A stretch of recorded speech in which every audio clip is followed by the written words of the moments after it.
Hi and welcome.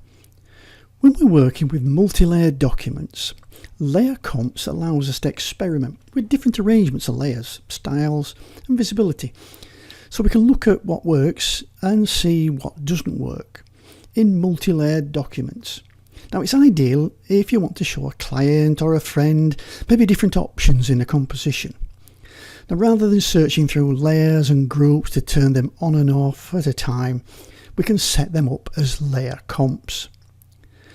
Now the name layer comps doesn't fill me with glee. Maybe someone from the tool naming department at Adobe had a really bad day. Anyway, recently I found a use for it in making my videos, and since then I've found it to be a very valuable asset in my tools arsenal.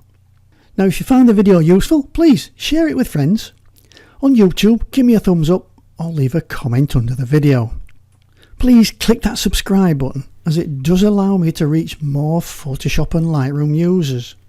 Look me up on Facebook at LiveLink Training and give me a like. It really would be appreciated. Okay, without further messing around, let's dig in. My name's Ken Fisher and this is LiveLink Training.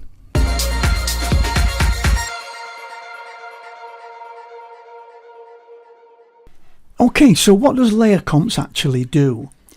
Well, it lets us save the state of a layer's visibility, its position and any effects that's on it as like a preset.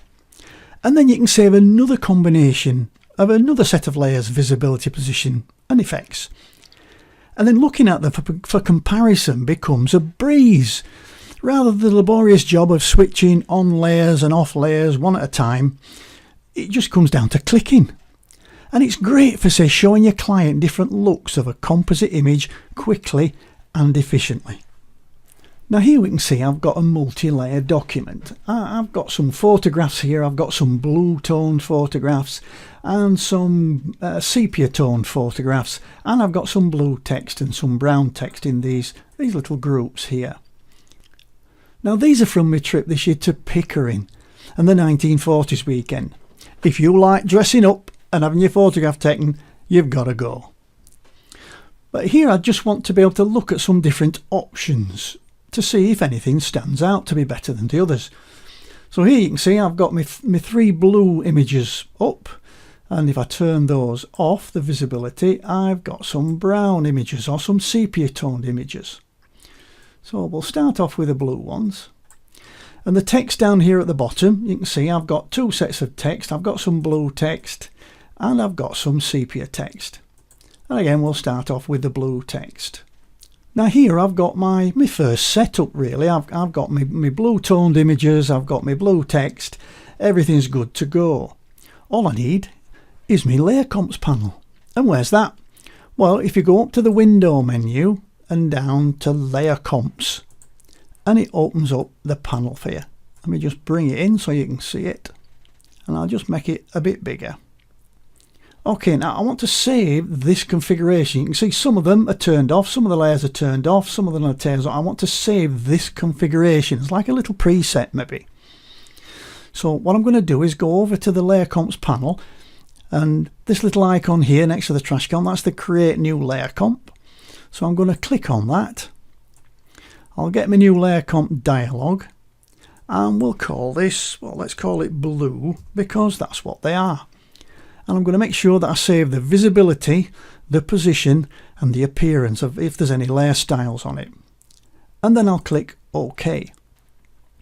And now you can see I've got my first layer comp, the blue one. But I've got nothing to compare it against, so I need another one.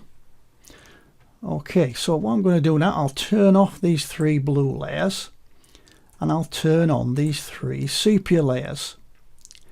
And I'll turn off the blue text and I'll turn on the sepia text.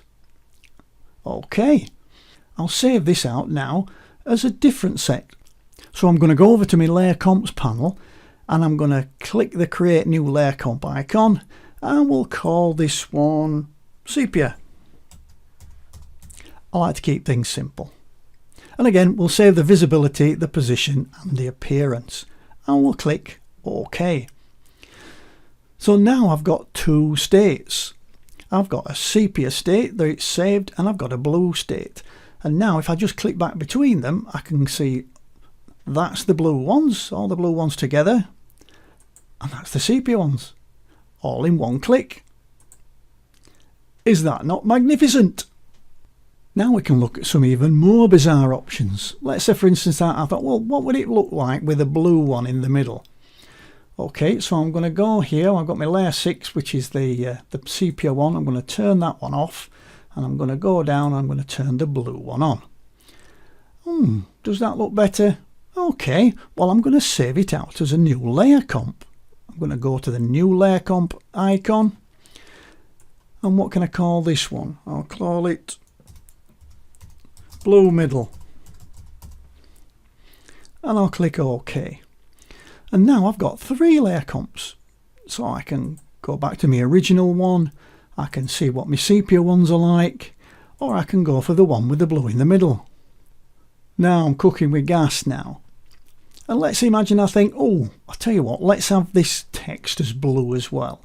Okay, so I'm going to turn off my brown text, turn on my blue text, and I'll save this out as another layer comp. And we'll call this blue middle, blue text. Just give it a bit of a meaningful name. Again, visibility, position and appearance, and I'll click OK. And so now at one click I can go back to my original. I've got my sepia version, I've got my blue one in the middle, and I've got my blue one in the middle with blue text. Okay, what about if my text was up in this top corner? Would that look any better?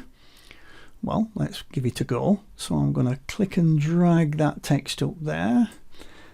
And shall we leave this in? No, we'll take that with it as well. So we'll go and we'll put that there. Actually, it leaves a bit more of a gap, but we'll save that out as a new layer comp. So I'm going to click on the new layer comp, and I'll put this and call it text at the top. And then click OK. So now I've got my initial blue set of images, I've got my sepia set of images, I've got one with the blue one in the middle, I've got one with a blue middle and it's got the blue text, and I've now got the text at the top. And finally I think, I tell you what, let's leave the major title up at the top, and we'll bring that title down to the bottom to fill that area there. Okay, create another layer comp, and we'll call this split titles, and then click OK. And here again I've got my blue, I've got my sepia, I've got my blue in the middle, I've got my blue text and the blue in the middle, I've moved my text to the top, and I've split my titles up. So it gives me a really quick reference on, especially if I was showing them to somebody, to a client for example, all the different options that I can have, and it's really quick and really efficient. Okay, now what happens if we wanted to make a small change to one of the layer comps we'd already made? So let's say this split titles one. Let's say I look at this and think, well, I'd rather have that a little bit further down. So, okay, rather than create a new layer comp, all I'll do is I'll go to one of these icons on the bottom of the panel here, and this one here, if I hover over it, it updates the position. This one updates the visibility, and this one updates the appearance. Well, I want to update the position, so I'm just going to click on that one to update the position. And now I've physically updated that layer comp. So if I click now, I can go through them again, and when I come back to the bottom, I've got that one, and it's now lower down. Well, that's it for this video, all about layer comps. Do hope you found it useful. I'll see you in the next video. Bye for now.